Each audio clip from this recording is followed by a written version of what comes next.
রামনগরে বিজেপির পঞ্চায়েতের 4 জন সদস্য তৃণমূলে যোগদান। বিধানসভা নির্বাচনের আগে পূর্ব মেদিনীপুর জেলার রামনগরে বাড়তি অক্সিজেন পেল তৃণমূল কংগ্রেস। 26-এর বিধানসভা নির্বাচনের আগে দলে দলে তৃণমূলে যোগদান। লোকসভা নির্বাচনে শাসক দল তৃণমূল কংগ্রেস মুখ থুবড়ে পড়লেও আগামী 26-এ বিধানসভাকে সামনে রেখে বিজেপির ঘরে থাবা বসালো তৃণমূল। বৃহস্পতিবার সকালে পূর্ব মেদিনীপুর জেলার রামনগর 2 ব্লকের তৃণমূল কংগ্রেসের দলীয় পার্টি অফিসে পালধুই গ্রাম পঞ্চায়েতের বিজেপি প্রতীকে জেতা 4 জন গ্রাম পঞ্চায়েত সদস্য তৃণমূল কংগ্রেসে যোগদান করলেন। কাঁথি সাংগঠনিক জেলার যুব তৃণমূল কংগ্রেস সভাপতি তথা কাঁথি পুরসভার পুরপ্রধান সুপ্রকাশ গিরির হাত ধরে 4 জন গ্রাম পঞ্চায়েত সদস্য, বিজেপি নেতৃত্ব এবং 20টির বেশি বিজেপি পরিবার তৃণমূল কংগ্রেসে যোগদান করল। আগামী দিনে বহু মানুষ আমাদের সঙ্গে যোগাযোগ করছে।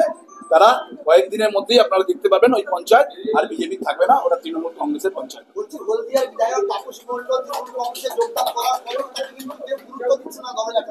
না, এটা দেখুন সাময়িকভাবে এটা হতে পারে না, কিন্তু তিনি তৃণমূল কংগ্রেসে জয়েন করেছেন, দল তাকে জয়েন করিয়েছে।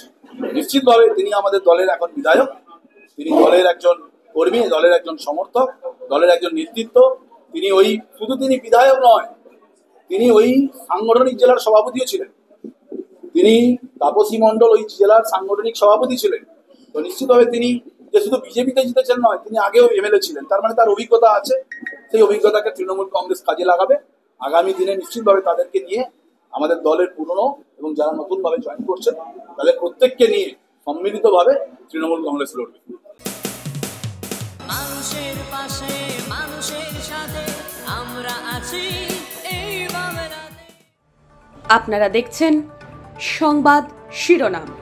দেখলেন তো অনেক কিছু, এবার দেখুন নতুন কিছু।